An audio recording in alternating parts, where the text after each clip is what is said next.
ஜனநாயக சோசலிச குடியரசினுடைய மேன்மை தங்கிய அமைச்சர் கலாநிதி உபாலி பன்னலகே அவர்களே மற்றும் இந்த விழாவிலே கலந்து கொண்டிருக்கின்ற யாழ்ப்பாணம் கிளிநொச்சி மாவட்டத்தினுடைய கௌரவ பாராளுமன்ற உறுப்பினர்கள் வைத்தியர் ஸ்ரீ பவானந்தராஜா, இளங்குமரன் மற்றும் ஜெயச்சந்திரமூர்த்தி ரஜீவன் ஆகியோர்களே மற்றும் இந்த நிகழ்வுக்கு வருகை தந்திருக்கின்ற அமைச்சினுடைய செயலாளர் சம்பத் மந்திரநாயக் அவர்களே, இந்த யாழ் மாவட்டத்தினுடைய உதவி அரசாங்க அதிபர் அவர்களே மற்றும் இங்கே இருக்கின்ற உத்தியோகத்தர்களே, மிக முக்கியமாக இந்த சமூக சக்தி நிகழ்ச்சி திட்டத்தினுடைய தலைவர்களாக இருக்கின்ற ஒவ்வொரு உறுப்பினர்களுமே மற்றும் செயலாளர்களே, ஊடக நண்பர்களே, உங்கள் அனைவருக்கும் இந்த நேர வணக்கம். இந்த சமூக சக்தி செயற்திட்டம் என்பது தொடர்பாக பல்வேறு வகையான வாத பிரதிவாதங்கள் குறிப்பாக எங்களினுடைய பிராந்தியங்களில் வலுவாக இடம்பெற்று வருகின்றன. அதன் ஒரு அங்கமாக பல்வேறு வகையான புரிதல்களில் ஏற்படுகின்ற சில இடர்பாடுகள் இந்த செயற்திட்டத்தினை முற்கொண்டு செல்வதில் பல்வேறு வகையான தடைகளையும் ஏற்படுத்தி இருக்கின்றன. இந்த வகையில் இந்த சமூக சக்தி செயற்திட்டம் என்பது எப்பேற்பட்டது என்பது தொடர்பாக நாங்கள் பேசுவதை காட்டிலும் அது தொடர்பாக ஏற்கனவே பல்வேறு அறிஞர்களினால் விமர்சன ரீதியான பார்வையினூடாக இதற்கான மதிப்பீடுகள் மேற்கொள்ளப்பட்டிருக்கின்றன. அதன் அடிப்படையில் எனது உரையை ஆரம்பிக்கின்றேன். அந்த வகையிலே இலங்கை ஜனநாயக சோசலிச குடியரசினுடைய தகைசார் பேராசிரியராக சொல்லப்படுகின்ற பேராசிரியர் ஜெயதேவ ஒயாங்குட அவர்கள் அண்மையில் ஒரு ஆங்கில பத்திரிகைக்கு இந்த சமூக சக்தி செயற்திட்டம் தொடர்பாக தன்னுடைய ஒரு கட்டுரையினை எழுதியிருந்தார். அந்த கட்டுரையினை அனைவரும் வாசிப்பது நன்று. அந்த கட்டுரையில் அவர் எழுதியிருக்கின்ற விடயம் 1950ஆம் ஆண்டு அவர் பிறந்திருந்தார். கடந்து சென்றிருக்கின்ற இந்த 75 ஆண்டுகளில் பல்வேறு வகையான அரசாங்கங்கள் வறுமையில் இருந்து இலங்கையை மீட்பதற்காக பல்வேறு வகையான செயற்திட்டங்களை மேற்கொண்டு வந்திருக்கின்றன. ஆன பொழுதிலும் இந்த சமூக சக்தி செயற்திட்டம் என்பது ஒரு உள்ளக ரீதியான உள்ளூர் மட்டத்திலான நல் ஆட்சியை நிலைநிறுத்துகின்ற ஒரு கட்டமைப்பாக அவர் விவரித்திருக்கின்றார். அதனை ஆங்கிலத்தில் சொல்வதாக இருந்தால் லோக்கல் குட் கவர்னன்ஸை ஏற்படுத்துகின்ற ஒரு கட்டமைப்பாக இந்த சமூக சக்தியானது காணப்படுகின்றது. அது தொடர்பாக நாங்கள் சிறிய உதாரணத்தை எடுத்து பார்க்கின்ற பொழுது ஏற்கனவே எங்களினுடைய உத்தியோகத்தர்கள் குறிப்பிட்டது போல இன்றைக்கு யாழ் மாவட்டத்திலே 8500க்கும் மேற்பட்ட இந்த பொதுமக்களினுடைய அங்கத்தவர்கள் இந்த சமூக சக்தி நிகழ்ச்சி திட்டத்திலே இணைந்திருக்கின்றார்கள். இவர்கள்தான் அந்த கிராமங்களினுடைய அபிவிருத்தி தொடர்பான திட்டமிடல்களை முற்கொண்டு செல்ல போகின்றார்கள் என்றால் கடந்த காலங்களில் இந்த செயற்திட்டங்களை எவ்வாறு மேற்கொண்டிருந்தார்கள் என்பது தொடர்பாக சற்று நாங்கள் சிந்திக்க வேண்டிய தேவை இருக்கின்றது. கடந்த காலங்களில் இந்த செயற்திட்டங்கள் அரசு சார்ந்த கட்டமைப்புகளால் மேற்கொள்ளப்பட்டிருந்தது. அந்த திட்டங்களில் பல வெற்றி அளித்திருந்தது. ஆனாலும் சில வெற்றி அளிக்காதவைக்கு எங்கள் முன்னால் பல்வேறு வகையான உதாரணங்கள் இருக்கின்றன. அதற்கு ஒரு உதாரணம், இலங்கையில் ஏறத்தாழ 2467 கட்டுமானங்கள் இந்த வறுமையை ஒழிப்பதற்கான பௌதிக கட்டுமானங்களாக மேற்கொள்ளப்பட்டு இன்று வரை பயன்படுத்தப்படாது பொதுமக்களினுடைய நிதி முடக்கப்பட்ட செயற்திட்டங்களாக இந்த இலங்கை முழுவதிலுமே காணப்படுகின்றன. இவ்வாறாக வாழ்வாதார திட்டங்கள், வறுமை ஒழிப்பு திட்டங்கள் காலத்துக்கு காலம் இங்கு உருவாகி இருக்கின்றன. அந்த திட்டங்களில் இருக்கக்கூடிய சில படிப்பினைகளை உள்ளடக்கி கொண்டு உருவாக்கப்பட்ட ஒரு திட்டமாகத்தான் இந்த சமூக சக்தி செயற்திட்டம் காணப்படுகின்றது. அதாவது உங்களுக்கு தெரியும், ஒரு நாட்டை பொறுத்தவரையில் ஆட்சி என்பது 3 கட்டமைப்புகளால் உருவாக்கப்பட வேண்டும். ஒன்று அரசாங்கம், இரண்டாவது தனியார் துறை, மூன்றாவது சிவில் சமூக அமைப்புகள். இந்த 3ம் இணைந்து மேற்கொள்வதுதான் ஒரு நாட்டினுடைய ஆட்சி. நாங்கள் அரசாங்கம் மட்டுமே மேற்கொள்வதுதான் ஆட்சி என்று நினைக்கின்றோம். அவ்வாறு அல்ல, இந்த 3 கட்டமைப்புகளும் இணைந்து மேற்கொள்வதுதான் ஆட்சி. அந்த ஆட்சியானது இதுவரை காலங்களில் தனித்து அரசாங்கம் என்கின்ற கட்டமைப்போடு இருந்த நிலையை மாறி அந்த அரசாங்கத்தினுடைய முடிவெடுக்கின்ற இடங்களில், கிராம மட்டங்களில் அதன் ஒரு பிரதான பங்காளர்களாக இருக்கக்கூடிய மக்களையும் தனியார் நிறுவனங்களையும் சிவில் சமூக அமைப்புகளையும் ஒன்றிணைத்துக் கொண்டு கவர்னன்ஸ் என்று சொல்லப்படுகின்ற அந்த ஆட்சி கட்டமைப்பின் ஊடாக இந்த வறுமையை ஒழிக்க வேண்டும் என்கின்ற ஒற்றை நோக்கத்திற்காக உருவாக்கப்பட்டதுதான் இந்த சமூக சக்தி என்கின்ற நிகழ்ச்சி திட்டம்.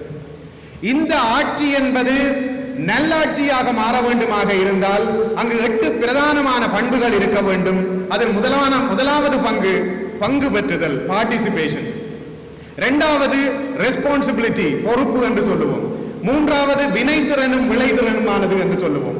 நான்காவது சட்டத்தினுடைய ஆட்சி என்று சொல்லுவோம். ஐந்தாவது அங்கிருக்கின்ற மக்களினுடைய இன மத சாதி சமய பேதம் அற்ற ஒருங்கிணைந்த தன்மை என்று சொல்லிக் கொள்ளுவோம்.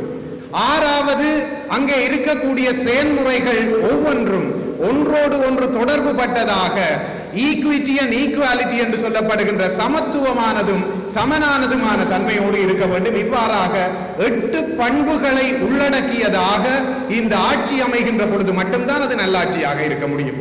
அந்த வகையில் இதுவரை காலங்களில் பல்வேறு வகையான மக்களுக்கான வறுமை ஒழிப்பு செயற்திட்டங்களில் மக்களினுடைய பங்கு பெற்றுதல் என்பது கேள்விக்குரிய விடயமாக மாறியிருக்கின்றது.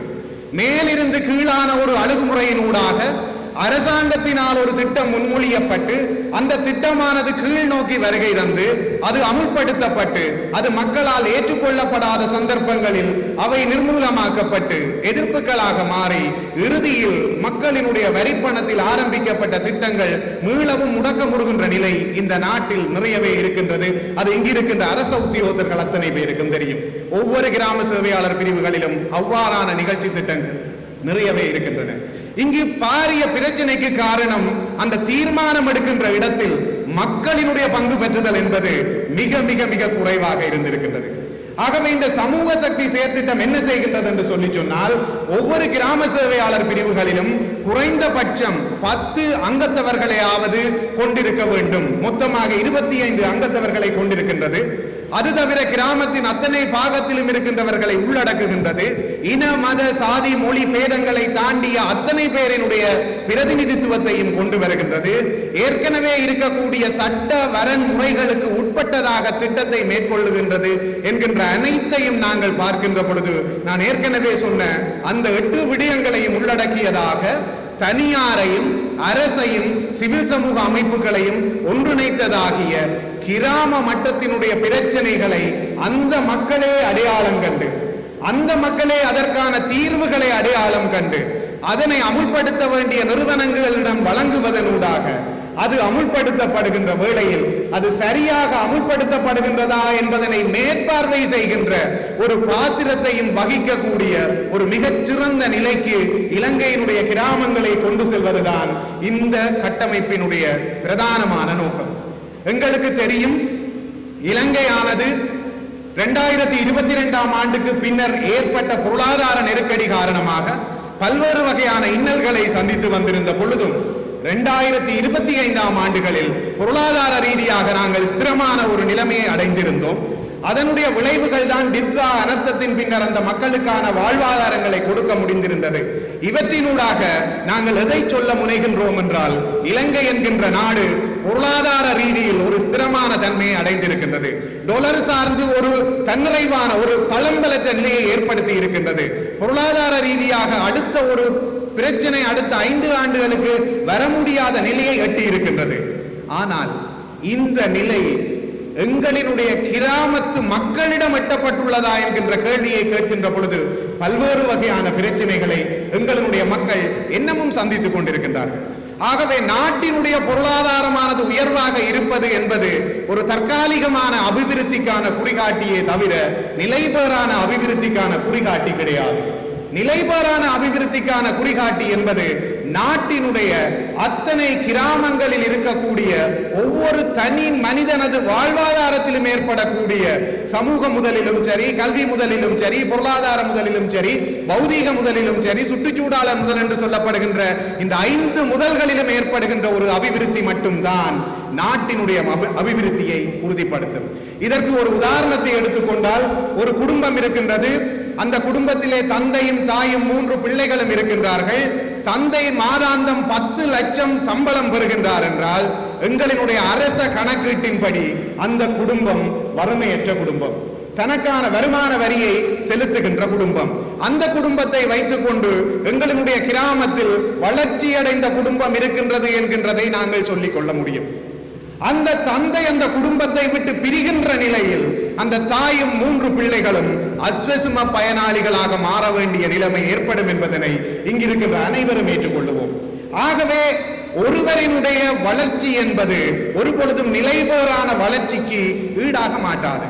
அதற்கு பதிலாக அந்த குடும்பத்திலே இருக்கின்ற அப்பா 20,000, அம்மா 10,000, பிள்ளைகள் 30,000 உழைத்திருந்தாலும் கூட அந்த ஒரு நபரினுடைய இழப்பு என்பதும் விலகல் என்பதும் அந்த குடும்பத்தை மீளவும் வறுமைக்குள் கொண்டு செல்ல மாட்டாது. அந்த அடிப்படையில் தான் இலங்கை பொருளாதார ரீதியாக முன்னேறி இருக்கின்றது என்று சொல்லி சொன்னாலும் அந்த பொருளாதாரத்தினுடைய வளர்ச்சி என்பது ஒவ்வொரு குடும்பங்களில் இருந்தும் வர வேண்டும் என்பதனை முன்னிறுத்தியதாக இந்த திட்டம் அரசாங்கத்தினால் முற்கொண்டு வரப்பட்டிருக்கின்றது. அந்த வகையிலே இந்த திட்டத்தினூடாக வறுமையை ஒழிப்பதுதான் எங்களினுடைய பிரதானமான நோக்கமாக இருந்து கொண்டிருக்கின்றது. இங்கே பல்வேறு வகையான கேள்விகள் இருக்கின்றது. இந்த தலைவர்களை நியமித்தது தொடர்பாக பல்வேறு வகையான கேள்விகள் இருந்து கொண்டிருக்கின்றது. அதற்கு இருக்கக்கூடிய ஒரே ஒரு காரணம், இங்கு ஏதேனும் பிழைகள் ஏற்படுகின்ற சந்தர்ப்பத்தில் உரிய நேரத்திலேயே அந்த தலைவரையும் உறுப்பினர்களையும் மாற்றுகின்ற அதிகாரம் அந்த பிரதேச ஒருங்கிணைப்பு குழு தலைவர் கைகளில் வழங்கப்பட்டிருக்கின்றது. ஆகவே இந்த சமூக கட்டமைப்புகள் ஒரு பொழுதும் இறப்பு நிலையினை அடைய முடியாது. உதாரணமாக யாழ்ப்பாண மாவட்டத்தில் கிராம அபிவிருத்தி சங்கங்கள் இருக்கின்றன, மாதர் சங்கங்கள் இருக்கின்றன, மகளிர் அபிவிருத்தி சங்கங்கள் இருக்கின்றன, விளையாட்டு சங்கங்கள் இருக்கின்றன, மீன்பிடி சங்கங்கள் இருக்கின்றன, சிக்கன கடன் கூட்டுறவு சங்கங்கள் இருக்கின்றன. இத்தனை சங்கங்களில் எத்தனை உயிரோட்டமாக இருக்கின்றது என்று எண்ணி பார்த்தால் அவற்றில் இருக்கின்ற நிர்வாகங்களுக்கு இடையே ஏற்படுகின்ற சிக்கல்கள் பெரும்பான்மையான சங்கங்களை முடங்க வைத்திருக்கின்றன. அவற்றினை மீளமைக்க வேண்டும் என்றால் மீளவும் ஒரு தேர்தல் முறை போன்ற ஒரு கட்டமைப்பு கூடாக சென்று அதனை மீளமைப்பதற்கு முன்னதாக அந்த நிகழ்ச்சி திட்டம் முடிவடைந்து விடுகின்றது. ஆகவேதான் இங்கு அதனை நியமிக்கின்ற பொறுப்பு ஆனது மாவட்ட அல்லது பிரதேச அபிவிருத்தி குழு தலைவர்களிடம் வழங்கப்பட்டதற்கு காரணம், நாளைய தினம் அந்த குழுவானது இறப்பு நிறையை எய்துகின்றது அல்லது செயலறு நிலையை எய்துகின்றது என்று சொல்லி சொன்னால் உடனடியாக அந்த தலைவரையும் உறுப்பினரையும் மாற்றக்கூடிய முழுமையான பொறுப்பு இவர்களிடம் வழங்கப்பட்டதனால் மறுநாளில் இருந்து அந்த கட்டமைப்பு தொடர்ச்சியாக செயற்படும். அதனூடாக 2030ஆம் ஆண்டுகளில் எங்களினுடைய இலங்கை எதிர்பார்த்திருக்கக்கூடிய இந்த வறுமையற்ற நாடு அல்லது வறுமையில் குறைவான நாடு என்கின்ற இலக்கை நோக்க வேண்டும் என்கின்ற ஒரே ஒரு தேவைக்காக மட்டும்தான் இந்த சமூக சக்தி உருவாக்கப்பட்டிருக்கின்றது. ஆகவே நாங்கள் இந்த சந்தர்ப்பத்தில் இங்கு வந்திருக்கின்ற தலைவர்களிடம் கேட்டுக்கொள்ளக்கூடிய மிக முக்கியமான விடயம், இங்கு வழங்கப்பட்டிருப்பது என்பது அதிகாரம் அல்ல, இங்கு வழங்கப்பட்டிருப்பது பொறுப்பு. பொறுப்பு என்பது அதிகாரத்திற்கு மேலானது. ஒட்டுமொத்த மக்கள், எங்களோடு இருக்கின்ற 20 உறுப்பினர்கள், அவர்கள் அந்த கிராமத்தினுடைய பிரதிநிதிகள். அவர்களினுடைய சம்மதத்துடன் தான் இந்த செயற்பாடுகள் மேற்கொள்ளப்பட வேண்டும். அந்த செயற்பாடுகளின் வழியாக அந்த மக்களினுடைய வாழ்வாதாரம் உயர வேண்டும், அதனூடாக வறுமை உயர வேண்டும் என்பதுதான் எங்களினுடைய நோக்கம். அதற்காக இந்த ஆண்டில் மட்டும் யாழ்ப்பாண மாவட்டத்திற்கு 652 மில்லியன் ரூபாவானது இந்த சமூக சக்திக்காக ஒதுக்கீடு செய்யப்பட்டிருக்கின்றது. சில இடங்களில் ஒரு தவறான புரிதல் கூட இருக்கின்றது. இந்த ஒதுக்கப்பட்ட நிதிக்குள் மட்டும்தான் கிராம மட்ட அபிவிருத்திகள் செய்யப்பட வேண்டும் என்று. அவ்வாறு இல்லை. எங்களிடம் இருக்கின்ற ஒரு பாடசாலையில் மாணவர்களினுடைய இடைவிலகல் அதிகமாக இருக்கின்றது என்று சொல்லி சொன்னால் அந்த மாணவர்களை இணைப்பதற்காக சமூக சக்தியில் நாங்கள் ஒரு தீர்மானம் எடுக்கின்றோமாக இருந்தால் அதற்கான நிதியை நாங்கள் மாகாண கல்வி அமைச்சினூடாகவும் பெற்றுக்கொள்ள முடியும், மத்திய கல்வி அமைச்சினூடாகவும் பெற்றுக்கொள்ள முடியும். ஆகவே இங்கு ஒதுக்கப்பட்ட நிதி என்பது மட்டும்தான் சமூக சக்திக்கான நிதி கிடையாது. ஒவ்வொரு கிராம சேவையாளர் பிரிவுகளுக்கும் பிரித்து ஒதுக்கப்பட்ட நிதிதான் அந்த கிராம சேவையாளர் பிரிவுகளுக்குரிய நிதி என்பதும் கிடையாது. ஒரு வாய்க்கால் ஓடிக்கொண்டிருக்கின்றது, அந்த வாய்க்கால் 5 கிராம சேவையாளர் பிரிவுகளுக்கு ஊடாக ஓடிக்கொண்டிருக்கின்றது என்று சொல்லி சொன்னால் அந்த 5 கிராம சேவையாளர் பிரிவுகளும் ஒன்றாக இணைந்து தங்களினுடைய திட்டத்தை உருவாக்கி கொண்டு அதனை சீர் செய்ய வேண்டும் என்கின்ற நோக்கத்தினால் தான் இது உருவாக்கப்பட்டதே தவிர கிராம சேவையாளர் பிரிவுகள் ஒரு செயற்பாட்டு எல்லையாக இருந்துவிட முடியாது என்பதனை நாங்கள் நிச்சயமாக புரிந்து கொள்ள வேண்டும். அது ஒரு நிர்வாக காரணங்களுக்காக உருவாக்கப்பட்ட எல்லையாக இருக்கின்றது என்கின்ற வகையில் இது தொடர்பான மேலதிகமான விளக்கங்கள் பின்னர் உங்களுக்கு வழங்கப்படும் என்பதனையும் மனதிலே இருத்திக் கொண்டு இந்த திட்டமானது ஆட்சியில் மக்களினுடைய பங்களிப்பு, தனியாரினுடைய பங்களிப்பு, சிவில் சமூக சங்கங்களினுடைய பங்களிப்பை ஏற்படுத்துவதற்காக உருவாக்கப்பட்ட ஒரு கிராம முன்னேற்ற திட்டம் என்பதனை அறுதியும் உறுதியுமாக கூறி இந்த நல்ல வாய்ப்புக்கு நன்றி கூறி விடைபெற்றுக் கொள்கின்றேன். நன்றி, வணக்கம்.